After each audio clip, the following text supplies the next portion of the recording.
we're gonna go ahead and react to this video. Get tuned in to the political decode on the grind with the political decode, and I'm your host.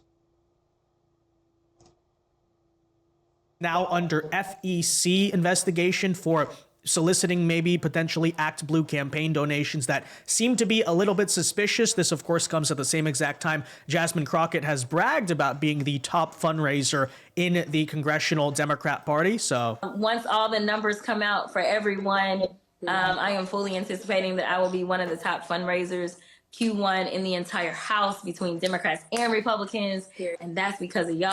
Wait,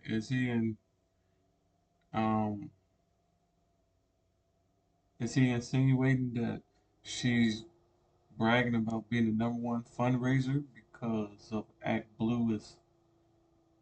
There's something fraudulent going on with ActBlue and her? Let's see.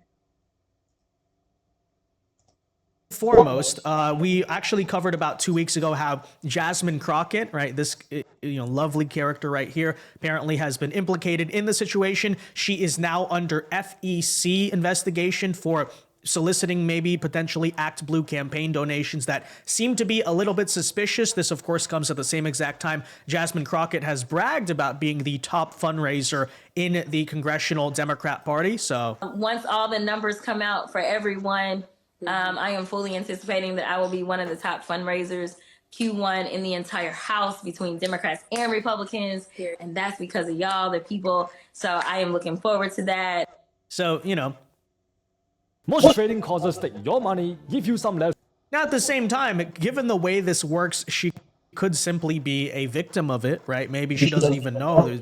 People are just engaged in massive amounts of credit card fraud in overseas donations. Maybe she's not soliciting it. Maybe she's just unknowingly receiving it. But nonetheless, the issue that has been raised, and by the way, that's already been found out by the House Judiciary investigation into this. Perhaps this is, of course, the reason why the Trump administration sees the reason to even escalate it, is that in the process of this House Judiciary investigation, what they found out is basically that the internal policies of ActBlue's senior leadership were meant to facilitate and encourage financial fraud, the stolen credit cards, the foreign donations, all this stuff to be happening. This is what I want to cover right here. So this was actually found out on at the beginning of the month, at the start of April, as you can see. The progressive fundraising platform ActBlue changed its donation policies twice during the 2024 election cycle to make its standards, quote, more lenient and received donations from foreign sources, according to what that congressional investigation found out early. Okay, to me, my honest opinion, that would seem that the Democrats are desperate. Hey, what, your money, that money, any money. We'll take any money. Earlier this month. Now, keep in mind, as we're about to show you here, okay, this is not a new issue with ActBlue with the CCV number and all that. No, it's been a concern for several years now that like fraud might be happening, foreign donations might be happening, as we'll read for you later and show you like what came out of this House Judiciary Committee. It was a known fact. ActBlue staffers were aware that, hey, we have this problem. And conveniently, during election year, when Kamala Harris was out raising $1.5 billion, ActBlue, knowing that their platform was already ripe for fraud, made their stuff and their security even more lenient. Isn't that interesting? Isn't it also interesting even in 2025? Elon Musk is, for instance, accusing ActBlue of being the kind of money laundering, backer of, the Tesla protests and vandalism and stuff that's happening. I don't know. Anyways, let's get into this. As you can see, 3 House committees launched probes last year after reviewing evidence that the platform ActBlue accepted donations from foreign sources and employed lax verification standards, as we can see. Internal documents produced to the committees by ActBlue and its fraud prevention contractor SIFT demonstrate a lack of commitment to stopping fraud and paint a picture of complacency on ActBlue's fraud prevention team, the committees concluded in an interim report made public on Wednesday. Simply put, the documents reflect a fundamentally unserious approach to fraud prevention at ActBlue, one that has left the door open for large-scale fraud campaigns on the Democrats' top fundraising platform. And again, it might be one thing if it was just kind of insignificant, whatever, no one's abused it yet, but are you kidding me? The insane cash advantage that the Democrats have had, the $1.5 billion campaign of Kamala Harris. You mean to seriously tell me you don't think this was going on, right? Especially, people keep talking about the congressional campaigns, but imagine in a presidential campaign where it's normal to raise hundreds of millions of dollars already, how much a little fraud and... Democrats, if you're listening, don't try to buy elections. Don't try to skip the democratic process. The people have to be involved in picking your nominee. Okay? When you get to who the people chose, then you put your money around them to beat the Republican. That's how you do it. You don't put all your money around to try to rig who you want to get in there. And then the American people are like a horse that won't drink. So, you gotta be smart about it, Democrats. You gotta be smart about it. Open doors you could potentially hide. I don't know. It's just interesting, right? During the 2024 campaign cycle, according to an internal company documents reviewed by the committee, ActBlue issued new standards. Here's where it's interesting. On election year. So you would think if you're really trying to run your company honestly, on election year, that's when you should be making your standards the toughest, right? We're going to be under the most scrutiny. This is the most important time. Let's really tighten things, you would think. By the way, generally speaking, I don't know of any company that deals with payment processing that ever makes their security less tight, right? They lax their security. Usually in today's world, things get more secure, or not more secure, but at least like companies try to increase the amount of security, right? How many services you have where now the password is like, oh, you need to have more characters, or, if you work at a company, has your company employed two-step verification, right? Just as examples of, hey, generally the trend nowadays is people get more paranoid about fraud and hacking and all that, not less paranoid. You see a company out there that's like, hey, let's loosen our standards, really already have to be begging questions simply about why they're doing that, okay? And again, the reason is obvious. Are we going to really play that stupid? We don't know why the Democrat Party is opening the door for illegal campaign donations. Okay, obviously there's a reason for that. Anyways, before this policy change, the platform already failed to require CVV numbers for credit card transactions, which increases fraud risks the committees previously found. By the way, let me just say, in general, with online purchases, I know of very little websites where at least the first time you're doing it, you don't have to put in the CVV number. Like, that's extremely common, as everyone knows. But secondly, okay, let's keep in mind, this is not someone's random Shopify store, right? This is not drop shipping. This is not Temu. This is not Amazon. This is political donations where there are actual rules and FEC guidelines. There's donation limits, all this stuff. It's something that's a little bit stricter than, I don't know, buying a lamp that you saw, an LED light off of Temu. Okay, it's a little bit stricter and more serious of a process than that. Okay, and when doing that, they're failing to require CVV numbers. It's extremely obvious what's going on here. An internal assessment from the company, the investigation found, determined the policy change led to 14 and 28 additional fraudulent contributions every month. Again, you mean to tell me you don't think that was they knew that was happening? Of course it was. And I think at the same time, when you consider like cybersecurity, perhaps they also were making the assumption that, hey, people generally associate stolen credit cards with like, hey, buying gas with someone's stolen card, food, clothes, whatever, like consumer products. Surely no one's going to think that people might try to steal credit cards in order to donate to political campaigns. Like, that's not a common thing. So I don't know if that's why they thought they could get away with it.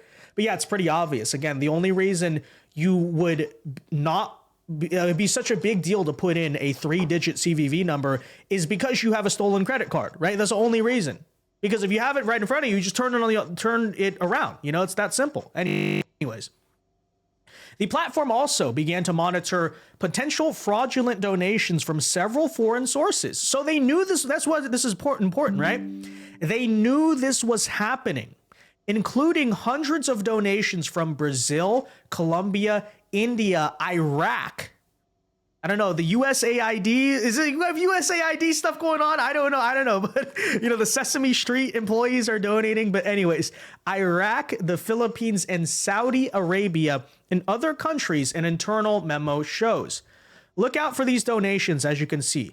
Giving to Center for American Progress Action Fund, mostly from Brazilian donors, unlikely to give to this organization. But here's the thing, guys, is knowing all of this, as you can see, the committees are concerned that ActBlue has maintained poor anti-fraud practices that may have allowed bad actors. They knew this was happening. This is documented from 2022 and 2023. They saw this. It was happening. They were talking about it internally. They saw all of that, and what did they decide to do? Make things more lenient on election year. Okay. Well, your workflow is important to us. Please wait in that is perhaps why, despite Democrats' claims that the entire thing is politicized and, unsubstantiated, that the Trump administration is now escalating this matter to a potential DOJ level. As you can see, according to this Politico article, Trump to target ActBlue in a presidential memorandum, which indeed, yes, he did publicly go out and sign today, if I'm not mistaken. In a shot at ActBlue, the left's major online donation platform. Keep in mind, we're not just talking about the Democrat Party, but also groups like the YDSA and those like grassroots, quote unquote, activist groups that you see out there protesting against Doge and all that. A lot of them also have an ActBlue contract. So, it's a little bit wider even than just the Democrat Party. But obviously, that's maybe the most interesting here. But let's also talk about those so-called like Soros-funded activist groups. A lot of them also have ActBlue. Anyways. President Donald Trump plans to sign a presidential memorandum on Thursday, which he did, that he will cast as cracking down on foreign contributions in American elections, according to a person familiar with the policy and granted anonymity to discuss not yet public details, which, by the way, are now public. I just want to be clear about that. But here's the Politico article on the information. AG Pam Bondi. Hey, y'all think that $500 million he was forced to pay for whatever the government sued him for? You think he's out for a little retribution or what? Office is expected to be involved in the effort, the person said. So yeah, it's going to go to the DOJ in other words. The order is expected to specifically target ActBlue, which is really funny. They're like, oh, we're being targeted here. Yeah, gee, I don't know. Maybe because you're the one soliciting a bunch of foreign donations in elections. Russia, Russia, Russia. Meanwhile, what's ActBlue doing? Anyways, Republicans have long claimed the platform could be exploited by foreign actors, while Democrats have warned that the action is an example of Trump baselessly targeting political opponents. Yeah, it's so baseless when, the moment anyone peels back the curtain, your entire leadership structure resigns. It's so baseless when a non-criminal but congressional investigation finds out that, look at everything you're doing. You guys knew that you were receiving foreign donations, and yet you still made your standards more lax on election year. I wonder why that's happening, guys. But after all, yeah, first of all, nobody's above the law. Secondly, we wouldn't want foreign countries colluding with campaigns in our elections, would we? Anyways, after this article was published, Politico obtained a fact sheet on the memo confirming the details. Tell me what y'all think in the comments section below. But to me, it would make more sense if you're a Democrat Party that's struggling and struggling for power, that you would go ahead and receive outside foreign donations from other countries, so you can have unlimited access to money to run your campaigns. Yeah, I mean, it would make a lot of sense from a Democrat perspective. The memo will direct Bondi to investigate and take appropriate action concerning allegations regarding the use of online fundraising platforms to make straw or dummy contributions and to make foreign contributions to U.S. political candidates and committees, all of which break the law, obviously, and report results to the president and his general counsel, according to the fact sheet. Democrats had been bracing in recent days for potential action from the White House against the platform, casting it as an unwarranted attack on their fundraising efforts. Yeah, geez, so unwarranted. And by the way, maybe that is true, though. It is genuinely an attack on their fundraising efforts. Why? Because their fundraising efforts are fraudulent, it would appear, right? Hey, it's the same thing as Doge. Oh, we say we want to go after waste, fraud, and abuse. And they're like, you're trying to go after our Social Security. It's like, wait. Who is we? Who's us? Whose Social Security are you talking about here? We said we're after waste, fraud, and abuse. They're taking away my Social Security. It's like, what are you up to? Same thing here. It's funny, and they did say that Doge was going after the people who are 250 years old collecting Social Security. So there's some fraud there they found. And so the Dems are like, you're going to cut Social Security, but they're leaving out the context of who they're cutting. Dems, man, they'll drum up half context, and if you're not wise to the game, you can really get caught up. Here, right? They're going after our fundraising efforts by looking into claims of waste, fraud, and abuse that are very obvious and substantiated here. They're hurting our fundraising. What kind of fundraising are you getting up to? Same question here. And same answer, by the way, I would argue. In an email to Democrats on Wednesday referring to a potential coming action from the White House targeting the platform, ActBlue's CEO wrote, quote, nothing will deter or interrupt ActBlue's mission, blah, blah, blah, blah. Okay, so, this is the next version of the big lie. That's the big lie, guys. The big lie is pointing out that you guys don't require a CVV number, which obviously opens the door to fraud, which has been proven, which you guys knew was happening, okay? And you made your standards more lenient. All right. That's the big lie, guys. Okay. On Thursday, ActBlue told Politico that ActBlue plays a vital role in enabling all Americans to participate in our democracy. Are you just talking about all Americans, or are you also including cyber criminal syndicates, all global citizens, all foreigners to participate? And the organization strictly abides by all federal and state laws governing its activities. Okay, well, you can do that publicly, but when investigations find out you're purposely manipulating your payment process to be... Am I the only one who gets the feeling that the Democrat Party is just, they welcome all donations, regardless of your criminal or non-criminal background, your alias, your allegiance, your citizenship or non-citizenship, and welcome all donations, calling all donations, calling all donations, calling all donations, calling all donations, all donations, we're calling. Wide open for waste and for fraud, I should say, not waste, for fraud. Yeah, I'm not sure that's being done in good faith, is it? We will always stand steadfast in defending the rights of all Americans to participate in our democracy. This phrase is always used, by the way. Well, our democracy refers to a system of fraudulent donations. Typical, by the way.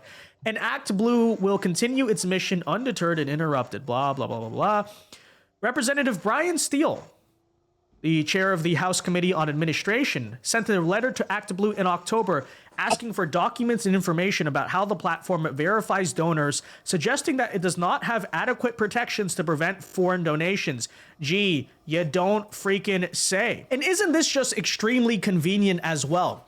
In December, Steele announced that the documents turned over by ActBlue showed the company had... by the way, he requested the documents in October, which is when? Before the election. In December, after the election, when ActBlue realized who won, miraculously, amazingly, on November 5th, 2024, the greatest day of my adult life, okay, after that, Steele announced documents showed blah, blah, blah. The company had implemented new policies to automatically reject donations that use foreign prepaid and gift cards, domestic gift cards, or from high risk or sanctioned countries and have the highest level of risk as. Real quick, you are on the grind with Political Decode. If you like the content we're providing on this channel, please go ahead and subscribe, tap the bell, and share for us. Thank you. Determined. At the time, Steele called it a positive step forward, but said, quote, there is still more work to be done. Isn't that so interesting, right? During election year, what are they doing? Loose policies. They don't care. GOP congressman asks in October to please give documents. Only 2 months later, after the election, do they say, hey, we have new policies that are stricter. We're going to make sure there's no foreign nations donating. So after the election, where it doesn't matter, and after Trump wins, where you know, oh, shoot, we might be under investigation very soon, that's mysteriously and tellingly and fittingly there when the ActBlue organization actually gets its act together. That tells you everything you need to know, frankly, right? In a December press release, okay, keep in mind, this thing's going back a long time. These accusations are happening for a while.